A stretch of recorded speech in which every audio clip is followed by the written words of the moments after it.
Digital അക്കൗണ്ടുകളിൽ പരിശോധന നടത്താൻ നികുതി ഉദ്യോഗസ്ഥർക്ക് അധികാരം നൽകാൻ പുതിയ ആദായ നികുതി ബില്ലിൽ വ്യവസ്ഥ. സോഷ്യൽ മീഡിയ, ഓൺലൈൻ നിക്ഷേപം എന്നിവയിൽ ഉൾപ്പെടെ പരിശോധന നടത്താൻ കഴിയും. പാർലമെന്റിൽ പാസാക്കി കഴിഞ്ഞാൽ 2026 ഏപ്രിൽ 1 മുതൽ പുതിയ നിയമം പ്രാബല്യത്തിൽ വരും. ബൽറാം നെടുങ്ങാടി വിവരങ്ങളുമായി ചേരുന്നുണ്ട് ഡൽഹിയിൽ നിന്ന്. ബൽറാം, വളരെ പ്രധാനപ്പെട്ട വലിയ ഒരു മാറ്റമുണ്ടാക്കാൻ പോകുന്ന ബില്ലാണിത്. അതിന്റെ ഉള്ളടക്കം എങ്ങനെയാണ് ബൽറാം?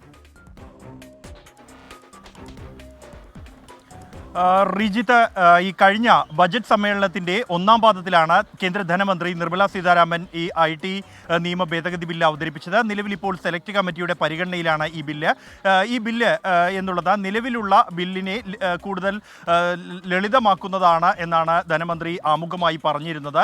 അതോടൊപ്പം തന്നെ ചില പരിഷ്കാരങ്ങളും വരുത്തിയിരിക്കുന്നു. ആ പരിഷ്കാരങ്ങൾ സംബന്ധിച്ചുള്ള വിവരങ്ങളാണ് പുറത്തു വരുന്നത്. വെർച്വൽ ഇടങ്ങളിൽ കൂടി പരിശോധന നടത്താൻ ഉദ്യോഗസ്ഥർക്ക് ഇത് അധികാരം നൽകുന്നു എന്നുള്ളതാണ് അതിൽ ഏറ്റവും ശ്രദ്ധേയമായ ഒരു മാറ്റം എന്നുള്ളത്. നിലവിൽ IT ആക്ടിലെ സെക്ഷൻ 142 അനുസരിച്ച് ഇത്തരത്തിൽ പണം അല്ലെങ്കിൽ സ്വർണം അടക്കമുള്ള വസ്തുക്കൾ പരിശോധന നടത്തുന്നതിനായി ഏത് കെട്ടിടം, സ്ഥലം, പാത്രം, വാഹനം എന്നിവയിൽ പരിശോധന നടത്താം എന്നാണ് നിർവചിക്കുന്നത്. അതിനോടൊപ്പം കൂടിയാണ് പുതിയ ബില്ലിലെ വ്യവസ്ഥയനുസരിച്ച് ഡിജിറ്റൽ ഇടം കൂടി ഉൾപ്പെടുത്തിയിരിക്കുന്നത്. ഇതിലൂടെ മറ്റ് സോഷ്യൽ മീഡിയ, ഓൺലൈൻ നിക്ഷേപം, ബാങ്കിംഗ് അക്കൗണ്ടുകൾ, ഇമെയിൽ സെർവറുകൾ അടക്കമുള്ളവയിൽ പരിശോധന നടത്താനും അത്തരത്തിൽ ഈ അനധികൃതമായ പണ ഇടപാടുകൾ കണ്ടെത്താനുമുള്ള അധികാരം ഈ ഉദ്യോഗസ്ഥർക്ക് നൽകുന്നതാണ് പുതിയ ബില്ലിലെ വ്യവസ്ഥ എന്നുള്ളത്. സെലക്ട് കമ്മിറ്റിക്ക് ശേഷം വീണ്ടും പാർലമെന്റിലെത്തി പാസ്സായാൽ 2026 ഏപ്രിൽ 1 മുതൽ പുതിയ നിയമം പ്രാബല്യത്തിൽ വരും.